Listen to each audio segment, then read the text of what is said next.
headlines. Thank you, Megan. Southeast Missouri State University is planning a new initiative to look at education in the future. It's called Southeast in the year 2020. A steering committee will examine issues such as how best to reach students through their smartphones and tablet computers. President Kenneth W. Colleges and universities that ignore the shape in the future will decline in quality.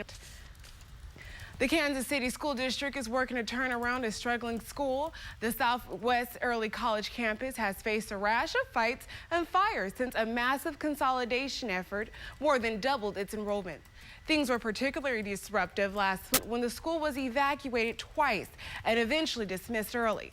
Because of the problems, the district has heightened security staff and is speeding up the installation of security cameras. Sweeping accreditation changes could add a series of new tests and require school districts to better monitor how graduates fare in college. The state would no longer keep track of student-to-teacher ratios or whether offer classes like PE or art. Instead, the newest version of the Missouri School Improvement Program would focus solely on how students perform academically. But the changes have prompted a range of concerns, including the fear that ratios of students to staff would rise and that the art and music will be overlooked. A Fulton man is behind bars accused of receiving stolen property. 23-year-old Joseph Frasher is also accused of possessing drug paraphernalia. He was arrested this morning. Frasher is being held in the Callaway County Jail. His bond is set at $5,000.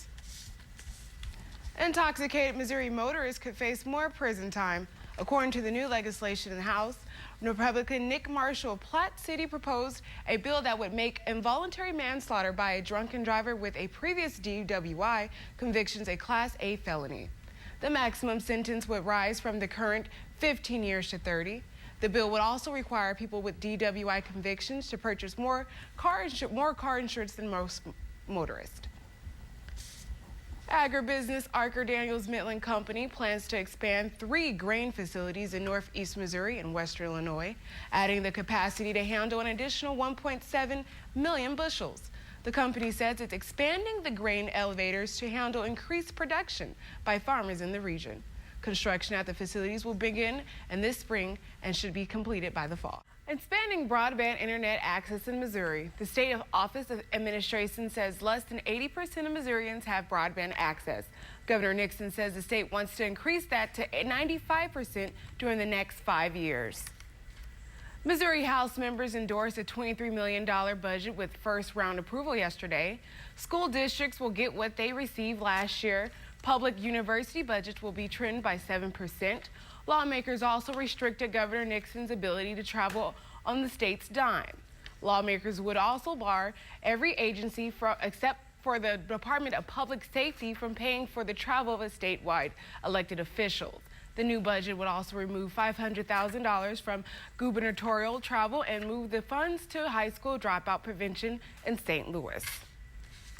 Some Missouri lawmakers want the state's ban on sexual contact with students to apply to school board members too.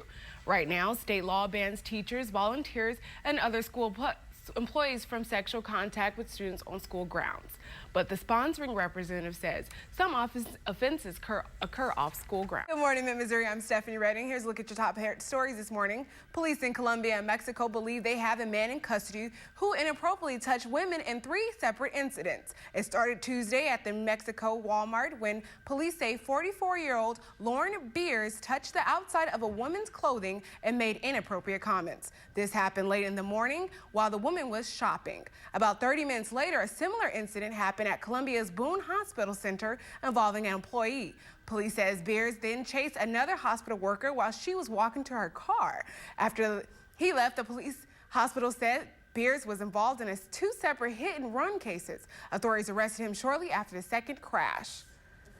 A new study ranks Boone County in the top 10 healthiest in Missouri. The University of Wisconsin Population Institute conducted that study. It looked at areas like births and death rates along with wellness of life. Jane Cooper of Columbia Public Health and Human Services says factors like the quality of air and the number of parks may have put Boone County in the top. That's all we have for right now. We'll be back in 25 minutes.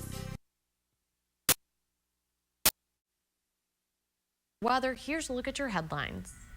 Good morning, Missouri. I'm Stephanie Redding. A Cole County judge turned down Alyssa Bustamante's request for a change of venue, but did agree to pick up jurors from a county which is neither in the circuit or adjoining the judicial circuit, in which a trial will be held. Now the judge says jurors from Greene County will hear the evidence. 17-year-old Bustamante is charged with the 2009 murder of her neighbor, a 9-year-old girl, Elizabeth Olton.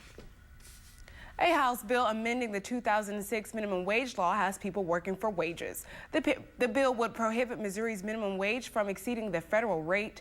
Right now, the state's minimum wage is $7.25, the same as the federal wage. If the House Bill 61 were to pass, Missouri's minimum wage wouldn't be able to increase again until the federal one does. The current law allows Missouri's rate to increase according to cost of living and inflation. A Senate committee met yesterday to discuss the bill and listen to testimony from people on both sides of the bill. That's all for now. The Day Show will be right back.